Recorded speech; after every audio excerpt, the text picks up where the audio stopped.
I'm just going to get right into the middle of the text, and it happens to be the very first passage in the Bible, beginning in verse 1 of Genesis through verse 5. I've actually either used this text in the last 6 weeks or certainly referred to it several times because I keep going back to it, especially when times are as dark as they are now. Hear the word of the Lord. In the beginning, when God created the heavens and the earth was a formless void, and darkness covered the face of the deep, while a wind from God swept over the face of the waters. Then God said, "Let there be light," and there was light.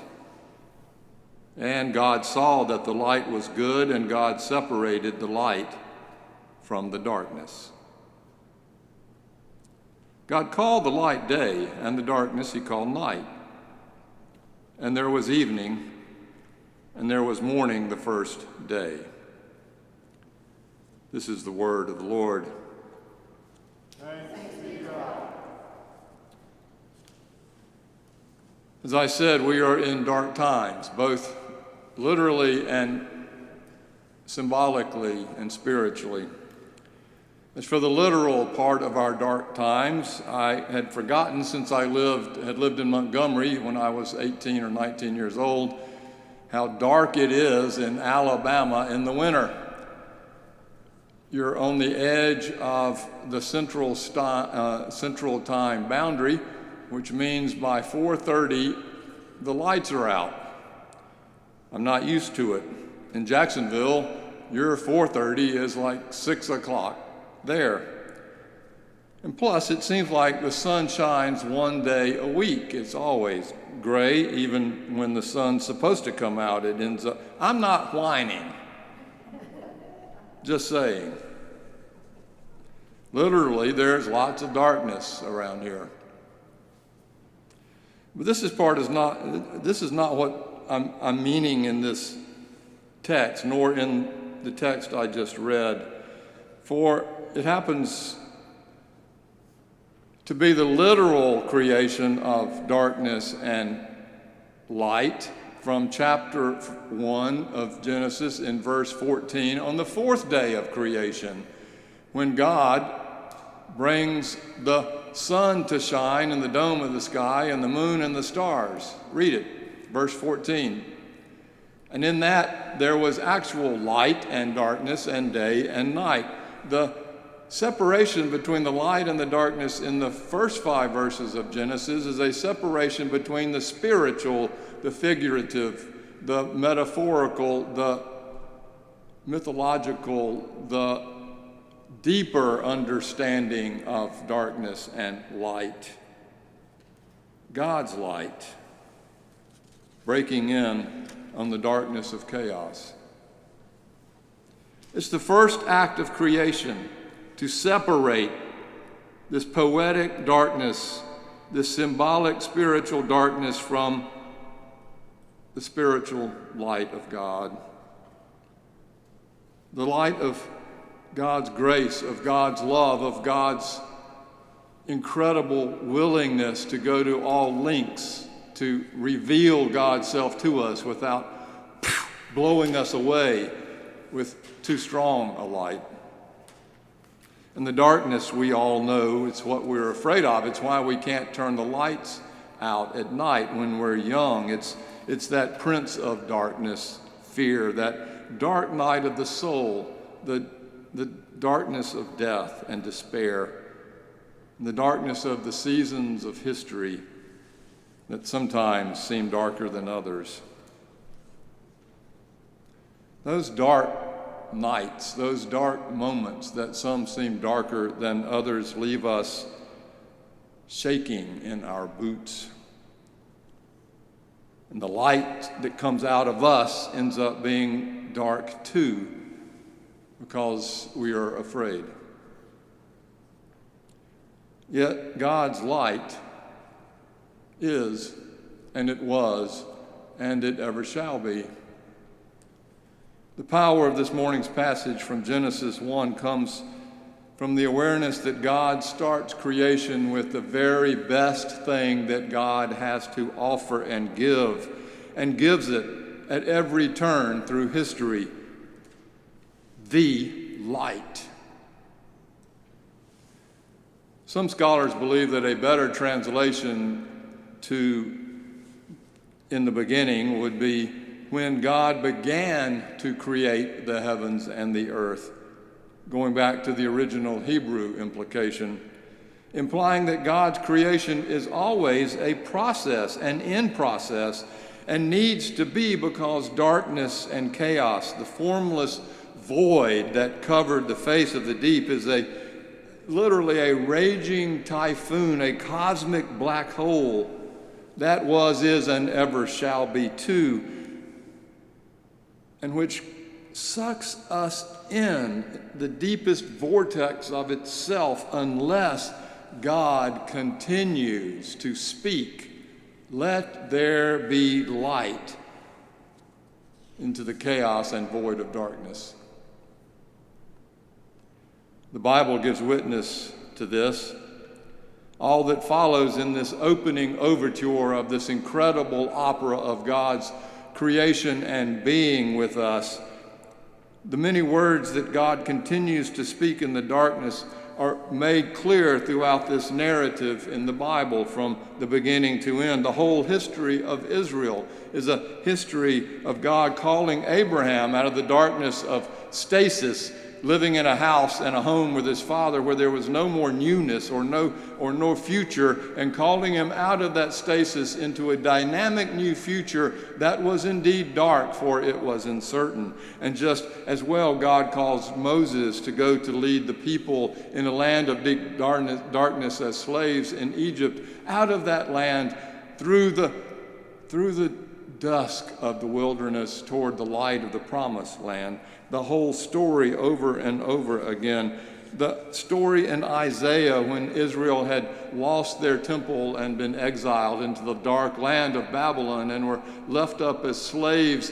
Isaiah writes our call to worship: "The glory of the Lord has risen upon you, for darkness shall cover the earth." They knew about that. "And thick darkness the peoples." You didn't have to say it twice. "But the Lord will rise upon us, and his glory will appear over us, and nations shall come to your light, and kings to the brightness of your dawn." And indeed, that light did come and bring those slaves in Babylon a second time out of liberation back to the promised land. And then the Gospel of John, as we have heard several times over Advent and Christmas, as John riffs on these first 5 verses in Genesis, these opening verses, and makes the claim that Jesus is God's Word made flesh, the same Word that holds back the darkness. God spoke, let it be. That same Word that is beginning of time Word that has come into the world now, and what has come into the world is life, and the life was the light of all people. Life and light and light. And that light shines in the darkness, John says, and the darkness shall not overcome it. Now, through that light, God's presence is universally available. Not just to the Jewish people who first called forth that presence as they followed the light and carried the torch, but to all the kings and nations and people of the earth. You see, this is the reason with this narrative from beginning to end, Genesis through Revelation, that we can confess the hope that the Word, which has first brought order and light into the chaos, is also the ultimate act of love to show us that God will not abandon us, and that light will always be present no matter how dark the times. God's light cannot be snuffed out. no matter how strong the darkness. Not the deepest darkness in history. The darkness of the crucified Christ on the cross. When the whole land was turned to darkness, covering all that was, not even that could put out the light of God's love and truth. And in fact, as God's love and light work, the more we try, the brighter and stronger it becomes. It only spread out to the world because of that crucifixion.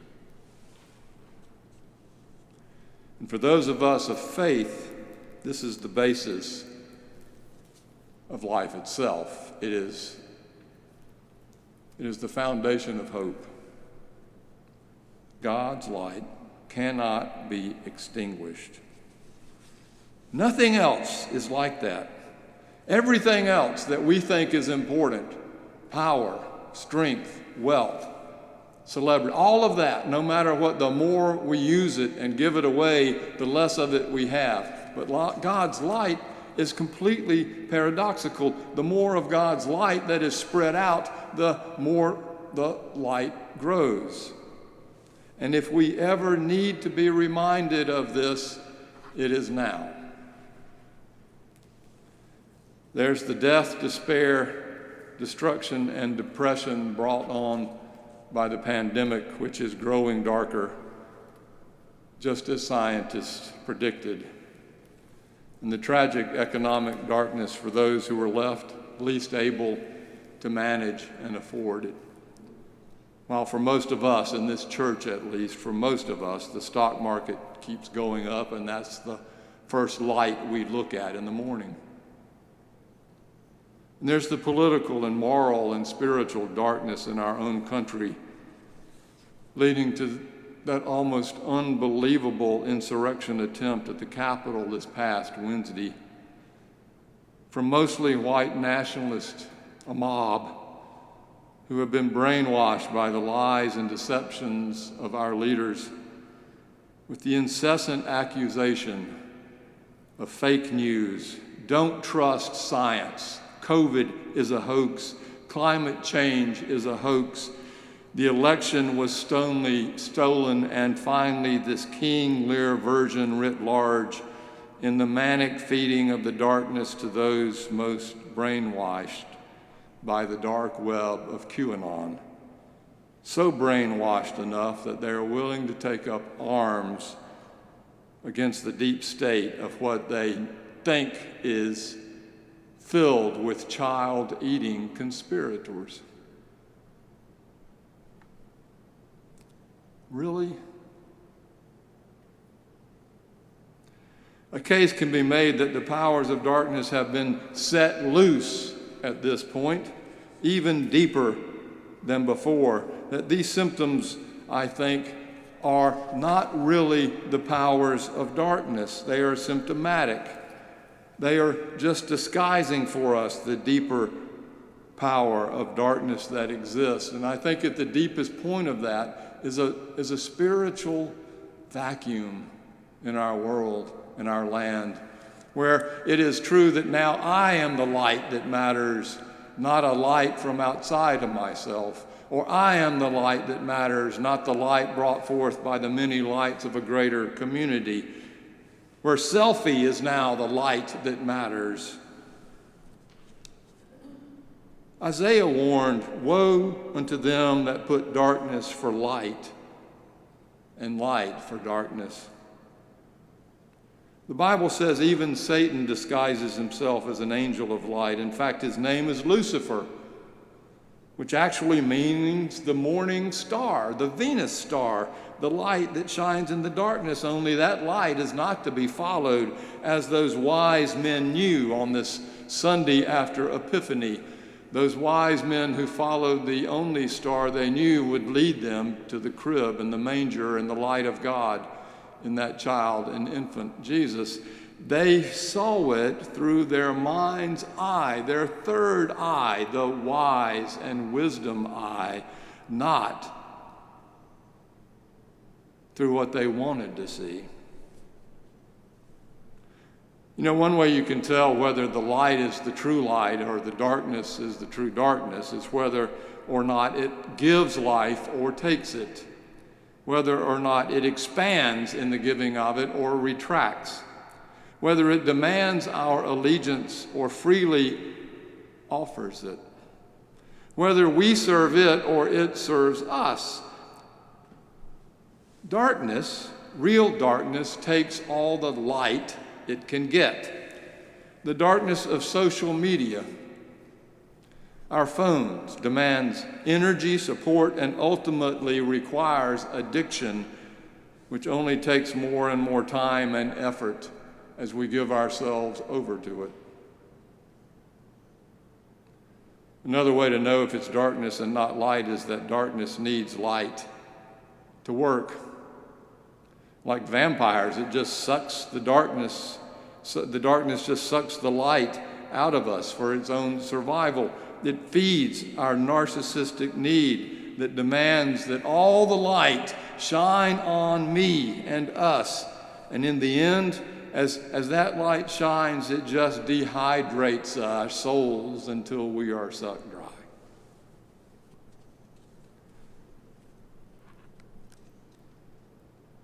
I think symptomatic of the spiritual darkness is the internet. It offers plenty of light, good light, but it is also in many ways a faux light. No matter how many LED pixels your cell phone has, it is becoming more and more dark. And I'm not just talking about the dark web, although that's clearly dark, but I'm talking about the whole powers and principalities of social media, which has been documented as completely addictive. And I'm the first to say, me too. I won't give you the whole story, but I just watched the Social Dilemma documentary on Netflix. And just for one data point, since 2011, the beginning of the social media movement, really, Facebook, Twitter, etc., the rate for 15 to 18-year-old girls who harmed themselves enough to have to be admitted in a hospital went up 62% in 9 years. That's nothing. The rate for 10 to 14-year-old girls went up 189%, 3 times. Suicides for girls, 15 to 19, up 70%. Suicides for girls, preteens, 10 to 14, up 151%. And the only common denominator is social media. Rabbi Lord Jonathan Sacks, in a recent book, Morality, which, by the way, we should all study together, I recommend, wrote, "The American presidential campaign in 2016 was characterized by wild assertions whose relationship with the truth seemed to be thoroughly flexible. More significantly, there was dark manipulation by social media companies, Facebook in particular, of what should have been private and protected. In the Cambridge Analytica scandal, the personal records of 87 million people, 70 million of them United States, were accessed and used for political purposes without their knowledge or agreement. And we now know there was also Russian involvement in both the American presidential election and the Brexit referendum in 2016, seemingly with the intention of destabilizing the politics of the rest. It worked even more now. And during the American election, the Russian Internet Research Agency, an organization of more than 1,000 people in St. Petersburg operating behind undercover identities, reached more than 126 million Facebook users and 20 million on Instagram with polarizing material. This augurs ill for the future of democracy The extent of the problem can be judged by two recent reports from America. A Brookings survey found that 57% of those questioned had been exposed to fake news during the 2018 midterm elections. 19% thought this had influenced their vote. 42% believe there is more fake news now than in 2016. Only 42%? Speaking in London in 2019, almost more than a year ago, Lord Hall, Director General of the BBC, warned that the world is facing the biggest assault on truth since the 1930s, comparing the spread of fake news with Nazi propaganda in the build-up to the Second World War. He said that an assault on truth is an assault on democracy and only feeds the populist. When everything or anything can be the truth, depending on how often you say it or read it, there will be no more trust. When there is no more trust, there will be no more democracy. You think the powers of darkness don't know this? So how do we stop it? First, we have to name it for what it is. We have to name the addictions, the faux lights of our lives. We have to stop deceiving ourselves and believing what we read, whether on internet or some email somebody sent us. We have to quit being so gullible and feeding our confirmation bias. We have to break this addiction of social media and turn away instead from the screen to each other, face to face, where the image of God dwells in each of us, and see in that face of the other, in real relationship, in real conversation, in real communication, in real connection, that God light in the eyes of the one we are facing. We have to start believing again in the hope and power of God's love in the presence of creation. Let it be that we see the light of God when we look for it. Let it be that we show reverence and respect to others. Let it be that we begin to trust again. Let it be that we see love and kindness and compassion as the virtues that we choose to walk by.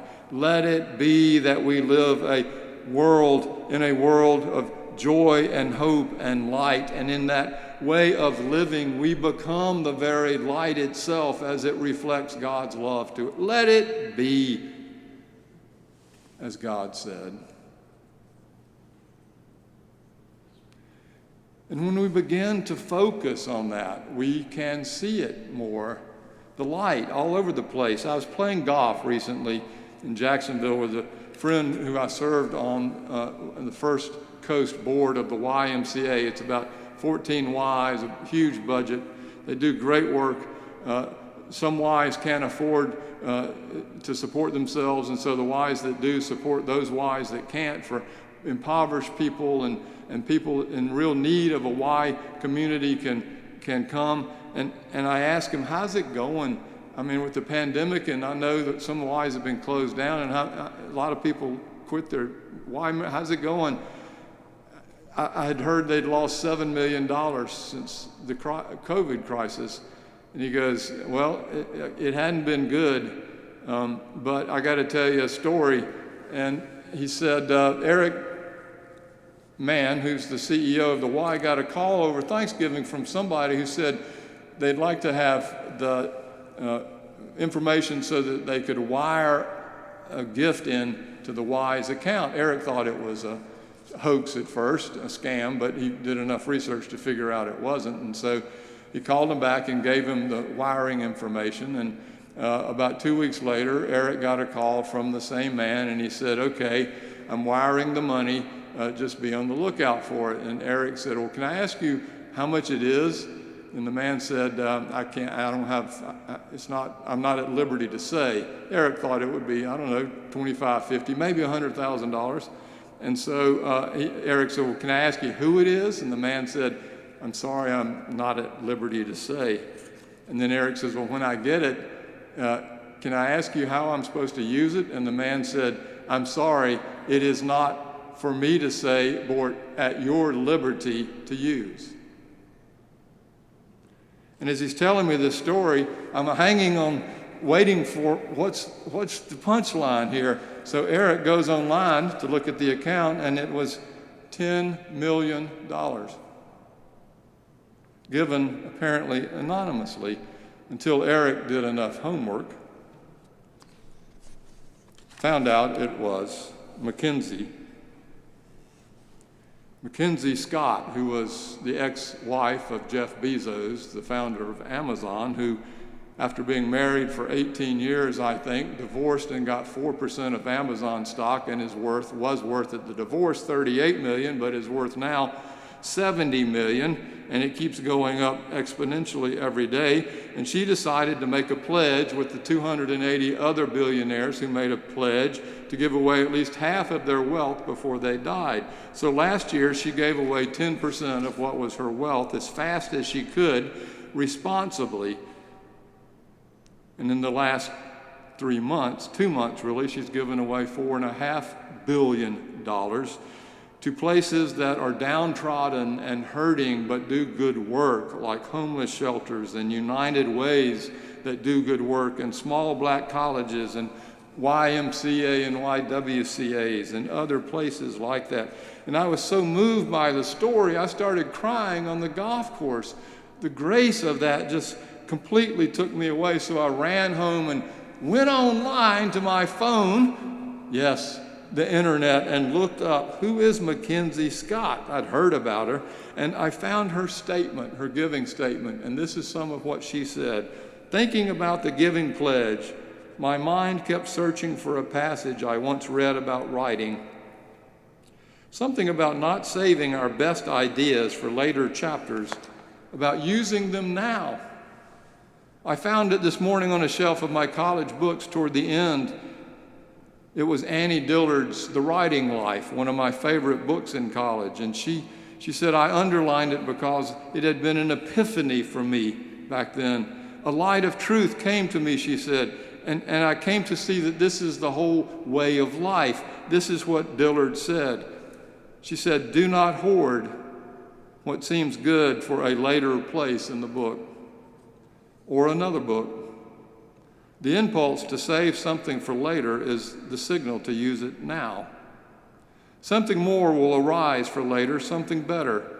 Anything you do not give freely and abundantly becomes lost to you. You open your safe and you find ashes. End Dillard quote. Mackenzie Scott goes on to write, there are lots of resources each of us can pull from our safes to share with others: time, attention, knowledge, patience, creativity, compassion. And sure enough, something else greater rises up every time we pull it out and give it away. But these immediate results, she says, are only the beginning. In the beginning, their value keeps multiplying and spreading in ways we will never know. I have a disproportionate amount of money to share, she said. My approach to philanthropy will continue to be thoughtful. It will take time and effort and care, but I won't wait, and I will keep it, and I will keep at it until the safe is empty.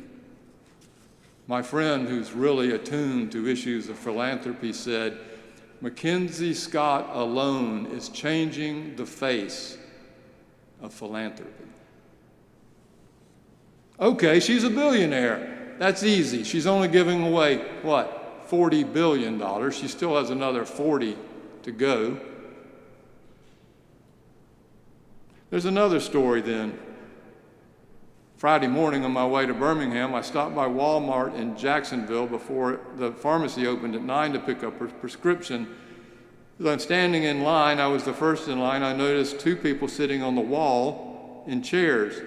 One was an older white man. He had a camo neck scarf over him, pulled up over his nose and mouth, and a Make America Great Trump red hat on. And he looked like he was in some pain and struggling. Next to him was a 35-year-old African-American woman with a Black Lives Matter t-shirt. Trump hat, Black Lives Matter, side by side. And I'm watching them. And the man is telling the woman, I'm close enough to hear, how much he's been struggling with his health. And the woman listening, looking at him, is speaking to him words of hope and comfort. And it blew me away. And the man got up first and got his prescriptions and walked off and looked back at the woman and said, "Thank you." And I looked at her and I said, "You know, I got to tell you, I'm completely surprised. Black Lives Matter on your shirt and Trump hat on the man. I mean, and you were showing such love."